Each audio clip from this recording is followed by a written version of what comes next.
Hey everybody, Sean from The Good Dog, and we've got Mr. Ernie here. Ernie If you want to Bird. pan down, Ernie Bird. Hi, Ernie Bird. Hi. Okay, so we are going to begin phase 1 of e-collar training with Ernie Bird. So if you've been a good student, you've followed along, you've seen all of the prong collar work that's led to Ernie understanding pressure with the prong, understanding verbal commands that are tied to actual physical commands, what he's supposed to do with them, markers, verbal markers, release commands, so on and so forth. So make sure if you haven't studied those that you go back and study those before you jump into this. You can't just jump into e-collar training. Well, you can, but I don't recommend it. Do the foundational work to make sure that everything goes as smoothly as possible for you and your dog so there's no confusion. That said, we're going to get started. We've already found, I want to say Ernie Bird now. We've already found Ernie Bird's perception level, which is really low. He's like at a 4 or a 5 on this out of 100. And most likely his motivational level and what the hell did I just say? Motivational level and perception level, sorry, it's late at night, are two different things. So the perception level is the first level that the dog feels. The motivational level is whatever level in that specific context, whatever exercise you're doing, whatever is going on, whatever distractions are happening, is motivating enough for your dog to want to turn that pressure off. So that might be a 3, it might be a 5, it might be a 10, it might be a 15, it might be a 20, it might be a 30. It depends on so many different variables. So I just want you to plant that in your mind rather than just because, and you probably heard me talk about this before, I've heard so many folks talk about a working level, and what the working level should imply is something flexible, but what I think it's come to represent is something static. His working level's 10. No, your dog's working level or their motivational level is going to be like this, depending on what's going on in their world. So make sure you've got that really, really tightly, snugly tucked inside your brain to make sure that you can best serve your dog. That all said, we're going to start working with him on the place command. If all goes well, we're going to work from place. We're going to then do some sit work. Then we'll do some down. We'll see how he's feeling. Maybe we'll do some recall. We're just going to check it all out and see. If not, whatever he can do tonight, great. Whatever he can't, we'll do another day. Also, I'm going to be using food with him because he's kind of a lazy slowpoke. He's a great guy, but he looked up at me. He was like, "What do you mean I'm lazy and a slowpoke?" So for doing the prong collar work, which was really simple and easy stuff for him, I oftentimes like to oftentimes like to eschew food work because I don't. Let me see if I can really clarify this for you guys because it's super critical. Dogs typically coming in for rehab work or with any kind of serious issues, excitement, adrenaline, arousal issues, things like that, I want to strip that away and I want to get them into a zone of just a very relaxed, kind of nuanced, meditation-like kind of flow, whether it's place, sit, down, recall, hear my voice, everything's changing. That's what I'm looking for because most of these guys, when they come in, they're vibrating up here. So the last thing I want to do is start adding food and making a new experience a high vibrational situation. What I want to do is just keep it really relaxed and really mellow. Now that said, once we move to e-collar, because you've been doing all these reps and dogs been going back and forth and it like, whereas the walk is self-reinforcing, self-rewarding, this stuff isn't so much. It's like, oh, I'm walking on place for the 400th time. Boy, that's exciting. So we're gonna use some food with this. And he's a food-driven guy, so it should definitely help keep him motivated, keep him focused, keep him interested in the game. And we'll just do our best to try and kind of find our way with him. Like I said, we haven't done it, so we don't know. But just so I can make this really clear before we start, the reason why I don't share a lot of food work and a lot of complex marker work in my how-to videos is because I find it to be challenging, overly complex for most owners to try and assimilate, bring in that information, and then apply it to their dog. So I try and keep it exceptionally simple so owners have a real fighting chance at executing this and doing a good job with it. So we are going to use food, but we're going to use a very simple marker system, and we're also going to use a very simple food system. So it's not going to be multiple steps. It's going to be pretty straightforward. And that's the way I want it for you guys. So any of you fancy dog trainers out there, you want to get fancy, you want to like make all sorts of different kind of, you know, some different protocols and different steps in it and add more stuff, you go right ahead. But for you dog owners out there trying to find your way with how to train your own dog, keep it really simple.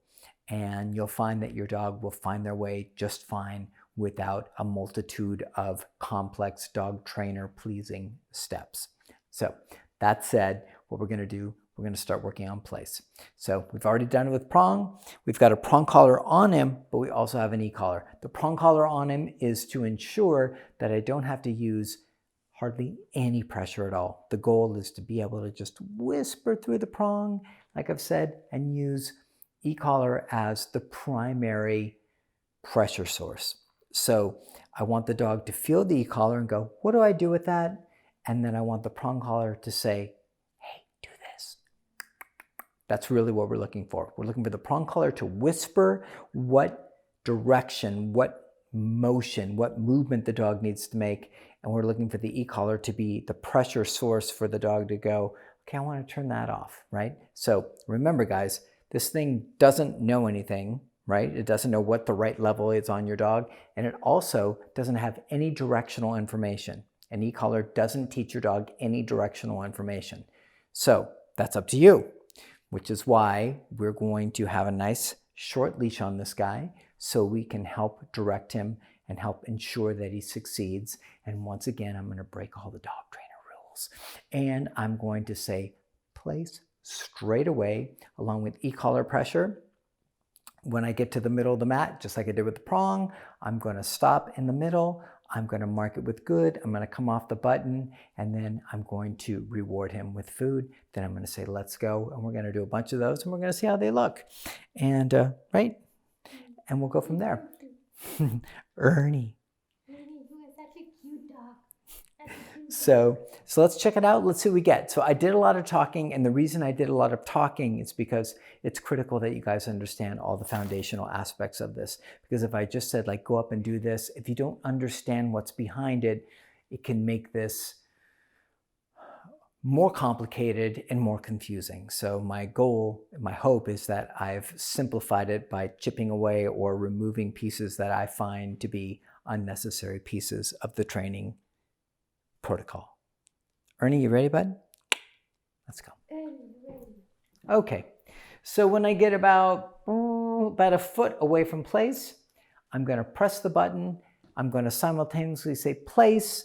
I'm going to keep my body moving. I'm not going to force him on a place with my arm, which you guys absolutely shouldn't do, but so many trainers and owners do. They'll say place and they joystick the dog on. That is not going to be it. If you're watching carefully, you should see my body being the primary directive force. Ooh, I like that. Primary directive force guiding him on, and then also the primary directing force causing him to pause, and then marking him with good, pressure goes off, and then food. And that's really what we're going to do, just a bunch of times, and then we'll do some proofing and see how he does with the perimeter of it. But he's done it with prong, so he should be in a pretty good space. Let's check it out and see what we get. You ready, bud? You ready? Okay. Let's go. So, place. Good. There you go. Now, what you saw there is that we did a lot of prong collar work, which was based on an entire sequence, which was the whole place, started with sit, and then down. And then eventually it was place, down, place, down, place, down. And now you're seeing the benefits of that. You're seeing us reap the benefits of that, which is basically he's doing that right now without me even having to ask, which is ultimately what you're looking for from your dog. You're looking for them to go to place and just lay down and chill out and relax. So that's a pretty nice beginning. I'm surprised. I thought he would just kind of like sit up and be like, what's up with the food? But he got the food reward and he just laid down and took it easy. So we're going to walk off this way. Let's go. Once again, if Ernie was to like resist my motion, resist any kind of light leash pressure, I would get on the button and I would say, let's go, while adding a tiny bit of leash pressure, just a tiny. We're at 5 out of 100. So what I'm looking for is I'm looking for him to feel this, right? Remember, no directionality. I'm looking for him to feel this. And then I'm looking for the prong to say, go that way, or go that way, or go that way. And that's basically what we're looking for. Okay, you ready, bud? Here we go. Let's go. Place. Good.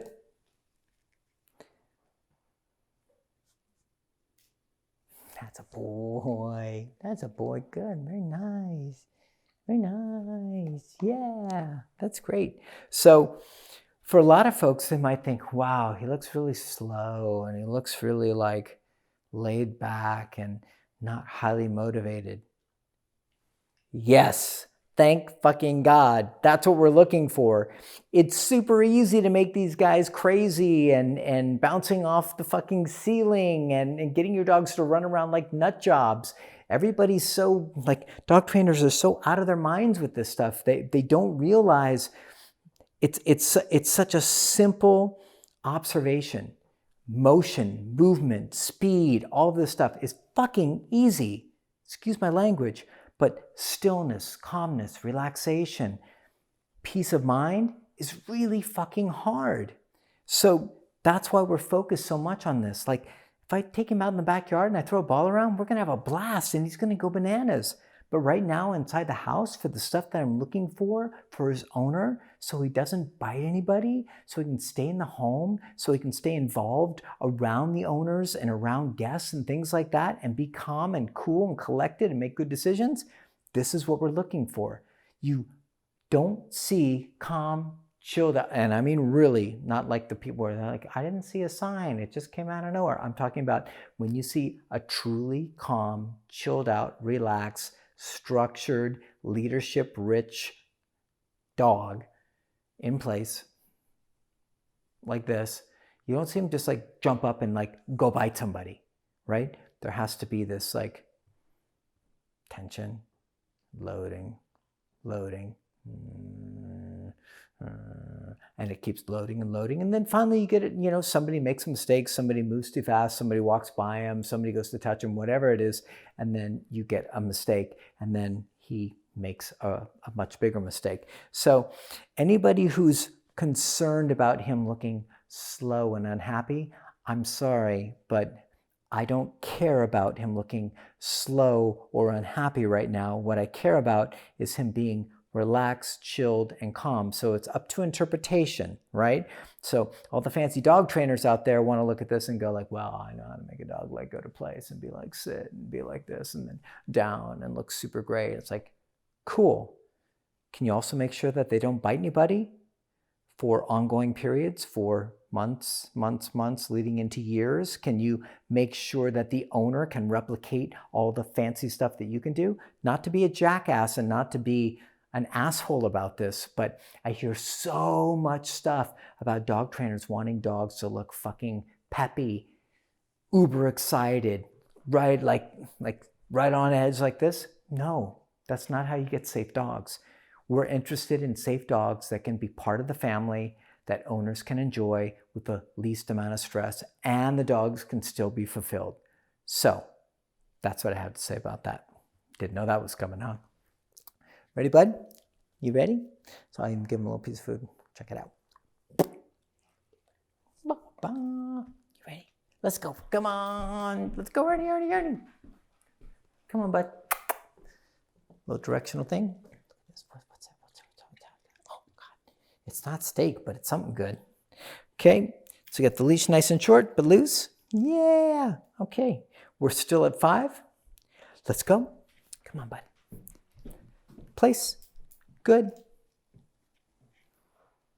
That's a boy. Very nice, early bird. I'm calling him Early Bird from now on. That's his new name.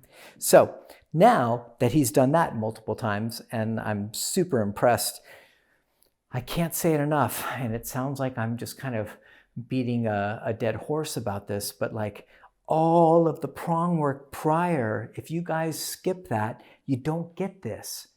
If you think that, okay, well, cool, that prong collar work, like we really don't need it, you know, it's like my dog knows place, and he knows sit, and he knows all that stuff, and we're just going to go to e-collar. Okay, great, but you might find that there's a shit ton of gaps that you're not conscious of that will not give you the same response or the same behavior that I'm getting. So if you go back and you watch all those prong collar videos and you're an astute, highly observant student, you will notice all of these different steps leading up to this, to where when I then, with an e-collar, ask him to be on place, I didn't have to say down. He just lays down, reward him with food. He doesn't go bananas, doesn't lose his marbles. Aces, great stuff. So that all said, I'm a little contentious in this video, a little frisky. What I'm going to do now is I'm going to start moving around him. So we're going to, here, let me jump into one last thing. That's such a lie, because it will not be my last thing. Let me jump into one more thing. What I haven't said through, unless I forget, which is always a possibility, what I haven't said through the course of these how-to videos is how much what I'm doing right now doesn't actually resemble how I do it when we're doing sessions in our own facility in a natural environment. Meaning the same stuff is going on. The only difference is, because of time and because we're trying to like help you guys understand the whole process, I at this point would drop the leash and I would let him hang out there for 5, 10, 15 minutes. Now, we could do that and we can edit it back in and go from there, but reality dictates that we kind of have to keep moving. So you need to be thinking about that what we're showing right now is not a direct representation of exactly how we do it. We basically have, for every dog that comes in, they get their structured walk, they get potty times, they get things like that, but they also get 90 minutes of training time. And within that 90 minutes, only a portion of it is active training. A large portion of it is, if you can pan down, a large portion of it is that. Because what happens when you start conditioning a large portion of your training to be like, dude, just chill out and relax. Just be calm, be cool, and don't worry about the person at the door. Don't worry about the person moving across the room. Don't worry about somebody moving too fast. Don't worry about somebody stepping over you. What you're trying to do is you're trying to recondition your dog from being this edgy, I'm worried about everything. What's going to happen? I need to take care of this. To a dog who's just like, and you're not trying to create a zombie dog. Like everybody's like, oh, I don't want a robot. I don't want a zombie dog. I want a dog who's going to like protect me if somebody like tries to break in the door. Like, if somebody tries to kick in your door, trust me, your dog will do something. But what you're trying to get is you're trying to condition a dog. The thing that 99.9999% of dog trainers don't get is this conditioning of calmness, to where your dog, look at this guy. Like, did I give him the go to sleep command? No. But what I'm not doing is I'm not giving him the get feisty and freaky and like all like crazy and nutty and all this stuff. Even though I'm using food, I'm being cautious about how I'm doing it and making sure that I'm helping him succeed. Plus, I did all the foundation work with leash and prong. So the point is, if you guys focus on happy dogs, if you guys focus on happy dogs, which means dogs that are bouncing off the ceiling and they're always looking great like this, and they're always like, you know, great like this, you're going to struggle, because dogs that are happy are actually dogs that are aroused adrenalized, overly amped, and far more likely to make mistakes. Dogs like this, when the world goes on around them, when life goes down, are far less likely to make a poor decision, a bad mistake, something like that. So that's why we focus so much on this. And that's what I haven't shared very much in this whole how-to program, is making sure that if you're going to do an hour with your dog, if you got 30 minutes, if you got an hour, if you got 90 minutes, whatever it is, make sure you break it up with 10, 15 minutes of active work. Then 10, 15 minutes of just don't move.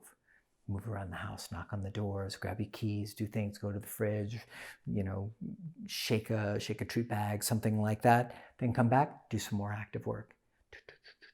Make it a little more challenging, up the levels a little bit. Then don't move. Start doing life again. And what you start doing is you're conditioning a dog who's like, when I go to place, I might be here for like an hour and a half. And what goes on around me really isn't my business. So this person that's moving around the house that I typically don't like or I've bitten before is none of my business, because I'm so relaxed, so chilled, so calm, and I know the rules, and you put them all together, I'll just hang out here and not bite people, which should be the goal if you're dealing with dogs that have any behavior issues. So let's cut there for a quick second. Then I'm going to do some basic proofing exercises, like real easy stuff, because this is first phase. And then we'll pick up from there and see what we got. Okay, gang, so we're back with Mr. Ernie.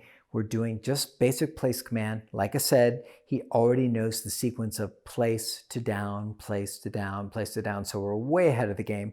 But I want to do some just basic proofing exercises that you guys should be jumping into to make sure that this looks as good as this. Now, that said, your dog, and we're going to show a lot of dogs doing this, so your dog may look way more feisty than Ernie, way more jumpy, way less happy to work with you, and far more happy to oppose your rules. So you could get a whole plethora of behaviors different than what we've got here. So Ernie's giving us good stuff, but I would say that has a lot to do with the foundation that we did. So take that as you will.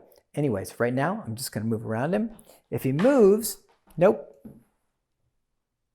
So if he moves, which he did, I'm going to roll up just a tiny bit. That was 5. I said no as soon as he moved. I tapped the button at 5, but I didn't get a response that really felt like, I really cared about that. I got a response that was kind of like, now, I'm not trying to blow his mind, but I do want to make sure that that consequence is enough for him to actually care about. So we'll see what he does. You okay? You hanging in there? Can you make it? I know he does. We all want more food. Okay, so I'm going to walk around. And the faster you move, nope. So I don't want him moving on place, right?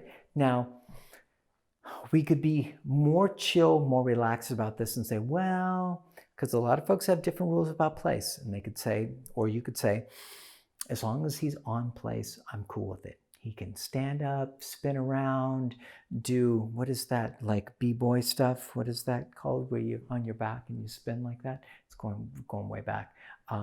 It's okay. No, I need it. It's windmills, I think. Windmills. So if he was to be doing windmills, sorry, you gotta grant the old guy a little bit. Right? I'm not looking for him to be like moving around on place. Now, if you are somebody who trains place to be a bit of a looser command, which is as long as all 4 paws are on the mat, I'm okay with it. I'm personally not, but if you're okay with that, then that's up to you. You just have to understand what you get and what you don't get with that, right? So what you get with that is you get more motion. You're going to get a dog that's going to move around. You're going to get a dog that's going to pace. Most likely, you're going to get a dog, if they're anxious, that's going to stay more anxious, versus a dog where the mind follows the body, which is place, down, don't move. And if you do that and you pattern it enough, then you start to get a dog who can actually just chill out. And that's why we focus so much on that. And that's why we push so hard on don't move. It's not because we're trying to be tyrants and trying to oppress the dog's spirit. It's because most of these guys have problems with anxiety and impulse control. So what we're trying to do is get them to, like, we're being the initial distraction. I'm going to move around. Hey, man, don't move. Just stay right there. Don't get up. Don't turn around. Don't follow me. Just hang tough. Because if you can't do that with me, you're certainly not going to be able to do that with Uncle Charlie when he comes waltzing in, right? So, and we want Uncle Charlie to be safe. So I'm going to move around. And remember, keep the leash super loose. You don't want to miscue the dog. Good. So why did I give him food? I gave him food because he's so funny. He looks super worried right here. So I want to draw attention to this. So anybody who's looking at him and is like, man, that dog looks super worried. What did they do to him? Are they using explosive e-collar levels? Or no, that just happens to be Ernie. Guys, like, here's the remote. I don't know if you can see the numbers on it. It's 6. Most humans, even not just on their hand, but on their forearm where it's really, really sensitive, can't even feel that. So we're using exceptionally low levels. We're using very mellow leash pressure and guidance and things like that. But part of who he is just a little bit of a worried guy. Like, even when we were on our walk today and just trucking through, through the Bywater and through the Maroney, there were plenty of things that were not really worrisome things that were worrying him. So people walking behind us, any noises that he wasn't expecting, anything like that, you would see this worried guy, which is most likely why he's bitten people, like joggers. I think it's been joggers or bikers or something like that. I don't mean bikers on motorcycles. I think it was joggers coming up behind him and surprising, startling him, things like that. So if you're a easily startled, worried dog, then when that happens, you're going to be more likely to make a poor choice. So if you see him and it looks like he's Mr. Sad Pants, I mean, like, you can see, I don't know if you can see that back there, but he's like, tail wagging and doing all this stuff. But he vacillates. He's like, I ask him to do something and we do a little bit of work and then I walk around him, which is not really doing anything. I'm just walking around him. And all of a sudden you see him get worried. What do? Well, if you're a dog owner who's terrified of your dog being uncomfortable to any level at all, you're going to stop me and be like, wow, this is really like freaking my dog out and this is really bad for him. Or you can listen to what I'm sharing and you can actually push through understanding that he's most likely just a dog who's genetically predisposed to being worried about the world a bit. So what can we do? We can make that better. We can make him more confident. We can teach him to not worry about things as much. We can create more impulse control. We can do all that stuff, but we also have to be willing to say, like, okay, sometimes he's maybe not going to look super happy when that happens, but that doesn't mean it's shitty training. It just means this is the dog that we've got. Like, you guys are watching all the work we're doing. You've watched all the prong collar work. You're watching all the e-collar work. And it really doesn't get much easier or more mild than this. So if it's easy and mild, why is the dog looking uncomfortable? The answer is easy, because it's the dog. So if you can hold that in your mind and as an owner, not let that derail your work. And if you're a trainer out there just looking to hard time other trainers, then that's just a very easy, cheap kind of accusation to make. And if you're honest, you know, as well as any of us trainers who've actually worked with a lot of dogs, especially dogs that are more challenged or challenging, that they are sometimes going to be in emotional spaces where they don't always look comfortable. So let's be honest here. Let's call a spade a spade. Let's not bullshit people. Let's not bullshit owners. And so I'm going to do my best to make this a good, positive, fun experience for him. But I'm also not going to be freaked out by the fact that if he's like, a little worried about it, then I'm going to let our whole world crumble and stop the training, because that means something damaging has happened to him, because that's not the case. Yeah, well, I'm gonna wake him up. You ready, buddy? Let's go. Come on, come on, come on, come on. You're a dog, come on. If a burglar jumped through that like door, he'd be like up on all fours and be ready to rock and roll. Ready? Okay, no sleepy time. No sleepy time here. Here's a little piece of food. Want another? Pow. Look at you, you're wide awake. Now you're good, now you're good. Now you're good. Okay, so I'm gonna do another place. I'm gonna do some proofing, and then we're gonna move on to the next commands, because this is pretty solid. Let me just say this one last thing. As you know, I've always gotta say one last thing. Just to review, you walk up, you get about 1 foot to 1.5 feet in front of the place command. Simultaneously, you say place, you press and hold the button at a level that doesn't overwhelm or freak out your dog, but is motivating enough that your dog actually senses it, cares about it, and wants to turn it off. You use your body to usher the dog forward, not the arm to like pull him. Unless he gives you a ton of resistance, then you can, I would actually roll up a little bit on the e-collar and use just a teeny bit of leash pressure. If you find yourself with one of those dogs, okay, because you will, there are people out there who are going to walk their dogs onto place, and the dog's gonna be like, no, I'm not going. Whether they're worried about place or they're just being a brat, then I would repeat the command, continue to hold, start rolling up, and I'm looking for a level where the dog goes, yeah, that's about it. And then I'm gonna guide them on. So that's just a little inside tip. Now, beyond the snarky, challenging dogs that are gonna give you that stuff, once you've said place, press the button, and started to move, you're going to walk nice and slowly. Guys, I can't tell you enough how important it is to move slowly initially. Like, I know I talked about my walk today being like a high speed race, but that's different. We've done slow walks, we've done fast walks, we've done medium walks, and even today we were back and forth, back and forth.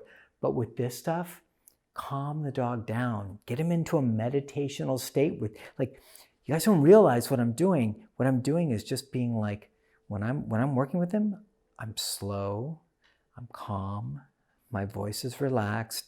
Everything I'm doing is chilled out, unless I want to motivate him and get him a little bit more excited. Otherwise, it's just like this. So we usher him on without joysticking him. When we get to the middle of the mat, we pause, button comes, all this happens simultaneously. We pause, button comes off, mark it with good. You've got time. Don't try and cram the food down your dog's throat. Once you've marked it with good, it's like a clicker. Your dog knows, okay, food reward's coming. So you've got time. Don't be in some kind of crazy rush. It's super easy, okay? I hope that covers it. I'm gonna do this one last rep, and then, don't trip, and then I'm gonna do a little bit of proofing, and then we'll go on to the next thing. You ready, bud? I'll give you one more piece. Okay, get over here. What do you want? Do you want this? Okay. All right, here we go. Ready? Let's go. Place. Good. I'm relaxing the leash. I'll let him go. Good. Now, front paws are off. Oh my God, the front paws are off. He's breaking place. This is a tragedy. Somebody call the United Nations and get them on the horn and see what we need to do, because we've got a dog who's breaking some critical laws here. Or we can just fix it, because he's not a chronic rule breaker. He's not a dog with a serious attitude. He's not a dog that's like, screw you, because there are dogs out there like that. So if you don't feel, screw you, I do what I want, I'm not interested in this, I'm gonna push this boundary. If you don't feel any of that, then your dog most likely just got comfortable. Okay, you wanna fix it? Let me show you how to fix it. I'm gonna move to the opposite direction. Come. Down. Good. Paws are both on. Dog's facing different direction. How the hell did I do that? I didn't even use the e-collar. All I did was move around the opposite direction from where he was, using my body as a magnet, as I've talked to you guys over and over and over again. That's always a fundamental piece of how we train dogs. Our body is the magnet. So he was there, paws off right there. Where'd I go? The exact opposite of where he was at. And then I lean down because I know that will create more engagement and pull him towards me. And if I'm not mistaken, I said COME, and I didn't even use the e-collar. I would have if I needed to, but I didn't. And he came right to me. Now, let me show you one last thing before he falls asleep. Let me show you one last thing. I'm going to show you now, I'm going to use my body as a magnet to draw him over here. Let's see what we get. No leash pressure. Actually, before I do that, let me walk around him a bit. And we'll correct him if he gets up or anything. Good. So I'm going to mark all of those moments where he hangs tough, right? Because I know he's like, oh, I'd really like to get up. I'm not sure what's going on. This is uncomfortable. The quicker you move, the harder it is. Good. Of course, affection. From me, he likes it, but not nearly as deeply as if it was his mom. So if you're training your own dog, be super, super careful that your attention, affection, interaction, touch, anything like that, or even like good, doesn't create a and then your dog blows the command, right? So I can get away with it. You might not be able to. So check it out. See if you can. Good. Now what I'm going to do is I'm going to move him over here. I'm not going to do it with the leash with pressure. I'm going to use it. I'm going to do it by body position, verbal command, e-collar if I need it. Let's see how we do. Come. Down. Good. No e-collar. Just verbal commands, body position, kneel down. The kneeling down thing, gang, like if you're struggling to get a dog to like come to a position, do yourself a favor, kneel down. You don't have to do it forever. Kneel down, and 9 times out of 10, you'll get the dog to actually come into you. So that's, well, he's got tiny paws off. Should we punish him thoroughly for that? No, I'm just teasing. Punish him with treats. No, but he's doing great. Once again, he's not trying to get off the mat, so I don't care. It's not a big deal. But what I want you guys to see, yes, I'll give you another piece of food. What I'm trying to get you guys to see is that you can maneuver your dog all around just by using your body, using your verbal, using your eye contact, how you put your body position, and then e-collar if you need it. And I don't mean that like, oh God, whatever you do, just use e-collar as a last resort. A lot of dogs, I'd be using it already, but I just know him. I know he's going to respond. So I'm not going to use the e-collar if I don't need to. It's like, why? He's going to do a great job no matter what. Just from doing the body position, eye contact, and verbal, and all that stuff. So I'd say that this is a fabulous first phase. Don't blink your eyes.